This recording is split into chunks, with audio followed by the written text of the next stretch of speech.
வணக்கம். உங்கள் புதுக்கோட்டை மாவட்டம் அண்டகுளம் பிரியாணி மாஸ்டர் முகமது அனிபா. நேற்று மே 4 எலெக்ஷன் தேதிகள் ஓட்டு எண்ணிக்கை அறிவிக்கப்பட்டது. பாருங்கள், மக்கள்லாம் ஆவலோடு எதிர்பார்த்துக்கிட்டு இருந்து எப்போ அந்த மே 4 வரும்னு எதிர்பார்த்துக்கிட்டு இருந்த மக்களுக்கு அந்த மேயும் வந்துருச்சு. நேற்று 4 மே வந்துருச்சு.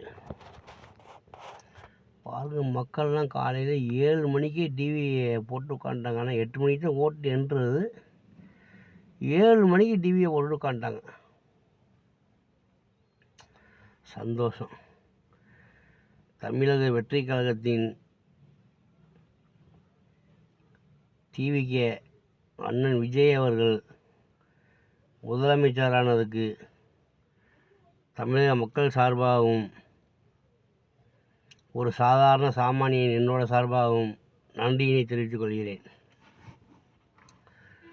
பாருங்கள், மக்கள் எவ்வளவு ஒரு அறியாமையில் இன்னும் வாழ்ந்துக்கிட்டு இருக்காங்கன்னு பாருங்களேன். பாருங்கள், எப்படி ஒரு அறியாமையில் மக்கள் வாழ்ந்துக்கிட்டு இருக்காங்கன்னா, ஒவ்வொருத்தருக்கும் ஒவ்வொரு பற்று இருக்கும். ஒவ்வொரு கட்சிக்கும் அந்த கட்சியில் உள்ளவங்களுக்கும் ஒரு பற்று இருக்கும். இப்போ டிவிக்கேன்னா அவங்க கட்சியில் ஒருத்தருக்கு அந்த கட்சிக்காரர் அதுக்கு பேசுவார். டிஎம்கேனா டிஎம்கேக்கு ஒரு கட்சிக்காரர் பேசுவாங்க. ஏடிஎம்கேனா ஏடிஎம்கே கட்சிக்கு ஒருத்தர் பேசுவார். நான் தமிழருக்குனா அதுக்கு ஒரு கட்சிக்காரர் பேசுவார்.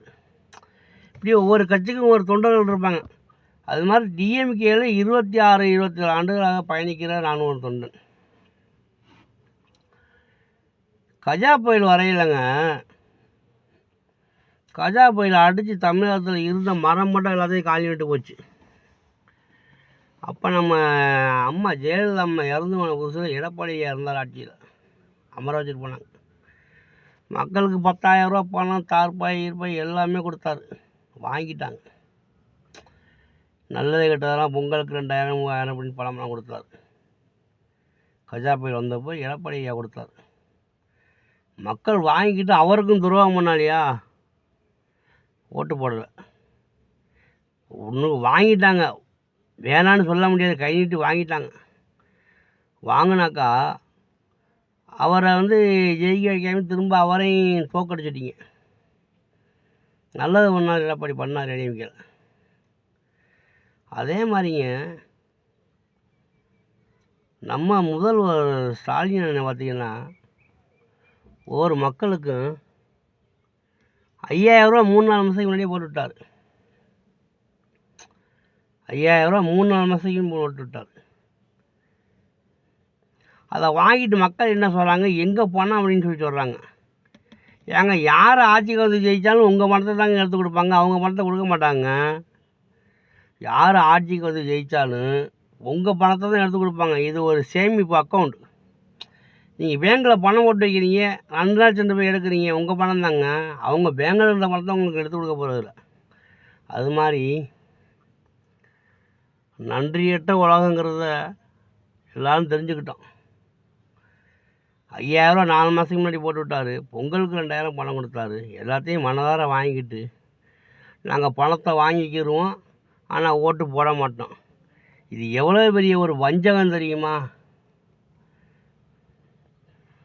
எங்கள் வீட்டு கதை, அதாவது ஒரு அர்த்தம் சொல்லியிருப்பாங்க. இங்க என்னமோ கர்ணனில் வஞ்சத்தில் வீழ்ந்தாங்களான்னு ஒரு வசனம் வரும். அது மாதிரி வஞ்சத்தில் வீழ்ந்துட்டார் அண்ணன் ஸ்டாலின் அண்ணன். எனக்கெல்லாம் உண்மை இல்லைங்க. அப்புறம் விஜயனை வந்ததுனால நாங்கள் ஒன்றும் வருத்தப்படலை. நல்லபடியாக ஆட்சி அமைக்கட்டும். கட்சிக்காரனுக்குன்னு ஒரு பற்று இருக்கும். அதனால அந்த ஆதங்கத்தில் பேசுகிறேங்க. மக்கள் அந்த பணத்தை வாங்கிட்டு துரோகம் மாதிரி பண்ணிட்டாங்க. எவ்வளோ பெரிய ஒரு வேதனை தெரியுமா? நமக்கே இவ்வளோ வேதனைண்டா, அவங்க பாடுபட்டவங்க, கட்சி பாடுபடுறவங்க, தொண்டர்களுக்கு எவ்வளோ மனவேதனையாக இருக்கும். தமிழகத்தில் நல்ல ஒரு ஆட்சி அமைத்து கொடுத்துக்கிட்டு இருந்த ஸ்டாலின் அண்ணனை இன்று மக்கள் வெறுத்து விட்டீர்கள். இது வஞ்சத்தின் ஒரு வஞ்சம். இரண்டாவது, அவர் கொடுத்த பணத்தை நீங்கள் கேட்கவில்லை, மக்கள் கேட்கல, அவராக கொடுத்தாரு, வாங்கிட்டீங்க. அந்த நன்றி கடனுக்காச்சும் அவருக்கு ஓட்டு போட்டிருக்கலாம். அவர் என்ன குறை வச்சுருந்தார் உங்களுக்கு? குடும்பாட்சிங்கிறீங்க. 10 பேர் ஒரு குடும்பத்தில் தாங்க 20 பேரை காப்பாற்ற முடியும். 20 பேர் ஒரு குடும்பத்தில் தாங்க 40 பேரை காப்பாற்ற முடியும். அதுதாங்க குடும்பாட்சி. குடும்பாட்சின்னு அவங்க எவ்வளோ சம்பாதிக்க போகிறாங்க, எவ்வளோ கொள்ளடிக்க போகிறாங்க, எங்கே விட பதுக்க போகிறாங்க? எல்லா ஒரு நாளைக்கு வெளியே வரத்தானே போகுது. ஆட்சி நல்லா நடத்தினாரா? தமிழகத்தில் ஒற்றுமை சீர்குலைஞ்சு போச்சு. அன்னைக்கு எடப்பாடி ஐயா, இன்னைக்கு ஸ்டாலின் அண்ணன். பரவாயில்ல, இப்பொழுது ஆட்சி அமரப் போகும் தமிழக வெற்றிக்கழக தலைவர் அண்ணன் விஜய் அண்ணன் நல்லபடியாக ஆட்சி அமைக்கட்டும். மீண்டும் திரும்ப நான் வணங்குகிற தெய்வங்கள் உண்மையாக இருந்தால், நான் ஓதும் பொருள் உண்மையாக இருந்தால் 4 இல்லை 5 மாதத்துக்குள் திரும்ப டிஎம்கே ஆட்சி மலரும். ஏடா நீப்பா மாற்றி சொல்கிறார் நினைக்கிறீங்களா? 4 வருஷம் 5 வருஷம் சொல்லலாம், 4 மாதம் 5 மாதம்ட்டு. ஆமாங்க, அதான் உண்மை.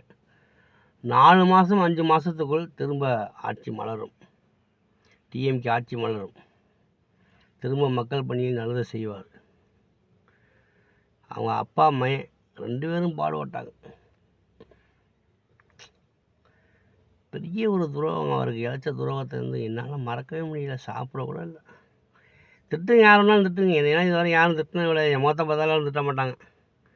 ஏண்டா நல்லதை பேசுவேன், நல்லதை நடப்பேன். மக்கள் எப்படி புரிஞ்சுக்கிட்டு திட்டினாலும் அதை பற்றி நான் கவலைப்பட போகிறதில்ல. வாழ்க தமிழ்நாடு வளமுடன்.